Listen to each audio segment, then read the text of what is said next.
নগাঁও আৰু মৰিগাঁও জিলাৰ মীন পালকসকলৰ বাবে আছে এটা ভাল খবৰ। আপুনিও মীন পালন কৰি ভাল উপাৰ্জন কৰিব বিচাৰে নেকি? তেন্তে এই ভিডিঅ'টো শেষলৈকে চাওক আৰু আপোনাৰ চিনাকি মীন পালকসকললৈ শ্বেয়াৰ কৰি দিয়ক। উন্নত মানৰ মাছৰ পৰা বিচাৰি আপুনি এতিয়া আৰু হাবাতৰি খাব নালাগে। আপোনাৰ প্ৰয়োজন অনুসৰি আমাৰ ইয়াত উপলব্ধ আছে বিভিন্ন উন্নত মানৰ মাছৰ পোনা, যেনে ব্লেক কাপ মাছৰ পোনা, ৱেষ্ট বেংগলৰ কলকাতাৰ ব্লেক কাপ মাছৰ পোনা, একদম অৰিজিনেল ব্লেক কাপ মাছৰ পোনা। ইয়াৰ চাওক আপোনালোকে লোকেল শিঙি মাছৰ পোনা, লোকেল মাগুৰ মাছৰ পোনা আৰু কাৱৈ মাছৰ পোনা, ভিয়েটনামী কাৱৈ মাছৰ পোনা, যিটো কাৱৈ নেকি আপোনাৰ 3 মাহতে আপুনি বিক্ৰী কৰিব পাৰিব। কেৱল মাছৰ পোনা বিক্ৰী কৰাই আমাৰ উদ্দেশ্য নহয়। আমাৰ পৰা মাছৰ পোনা সংগ্ৰহ কৰিলে মীন পালনৰ ক্ষেত্ৰত আপুনি পাব প্ৰয়োজনীয় পৰামৰ্শ।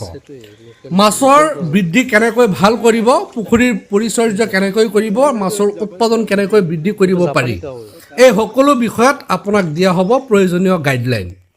আপুনি যদি মীন পালনক কেৱল এটা কাম হিচাপে নহয়, এটা ভাল উপাৰ্জনৰ মাধ্যম হিচাপে গঢ়ি তুলিব বিচাৰে, তেন্তে সঠিক মাছৰ পোনা আৰু সঠিক পৰামৰ্শ দুয়োটাই অতি গুৰুত্বপূৰ্ণ।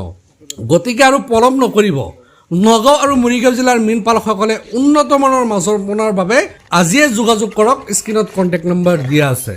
এই ভিডিঅ'টো শ্বেয়াৰ কৰি আপোনাৰ চিনাকি মীন পালকসকলকো জনাই দিয়ক। ভাল পোনা, সঠিক পৰামৰ্শ আৰু উন্নত মীন পালন আপোনাৰ সফলতাৰ প্ৰথম খোজ। ধন্যবাদ। ভিডিঅ'টো শ্বেয়াৰ কৰি দিব। ইয়া চাওক বন্ধুসকল, গুলচা মাছৰ পোনা, শিঙৰা, বগা শিঙৰা গুলচা মাছৰ পোনা। আপোনাৰ যদি গুলচাৰ টেঙৰা মাছৰ পোনা লাগে আমাৰ লগত যোগাযোগ কৰিব। বহুত ভাল কোৱালিটি গুলচাৰ টেঙৰা মাছৰ পোনা আছে আমাৰ তাত।